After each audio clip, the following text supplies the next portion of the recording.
Why would that be happening?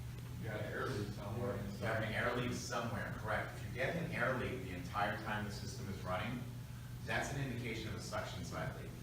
That means it has to be somewhere between the pump and the pool, or in Florida, somewhere between the pump and that surge tank.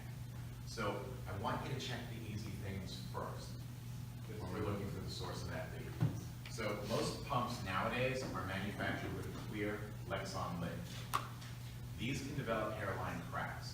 If this develops a crack, Don't put air. it's going to draw in air, exactly, and that could give you that constant flow of bubbles. So it might be hard to see. You might actually have to take the lid off, of course, while the pump is not running. Take the lid off, hold it up, take a look at it, and see if you can see any cracks. If there's cracks in the lids, what's the solution? Yeah, replace the lid, okay? If the lid's in good shape, the next thing I want to check is my O-ring. I want to take a look at this, I want to take it out, I want to make sure that it's not flattened out, I want to make... I put the lid on, I'm going to check my fingertips. If that O-ring is starting to fail, my fingertips would now be black. If that's the case, I want to replace the O-ring. Put it back together again. Next thing I'd like to check is my mechanical seal, your pump seal. That's this spring-loading portion here behind the impeller. This is the impeller, that's the part of the system that throws the water. This is your pump seal. The pump seal allows the shaft of the motor into the wet end without letting water drip out. So if the pump seal fails, it's actually going to drip. The pump seal is the only suction lead that will draw in air and drip water at the same time. It's also the furthest point back in the system that can have a suction side leak.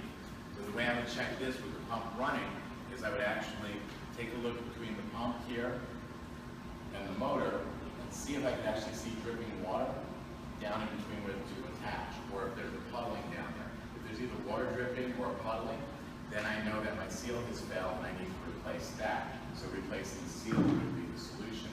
If the seal's in good shape, the lid and the O-ring are all in good shape, and there's no visible cracks in my pump housing, the next thing I want to check, my freeze plugs. You either have one in the front and on the side, or just one in the front.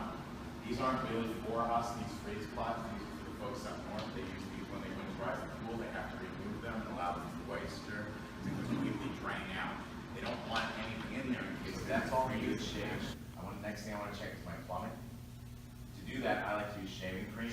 Some folks like to use soapy water. But while the pump is running, I'll take shaving cream and spray it completely around this joint. If it's drawing in air from that joint, you'll see a very notable funnel right in the shaving cream.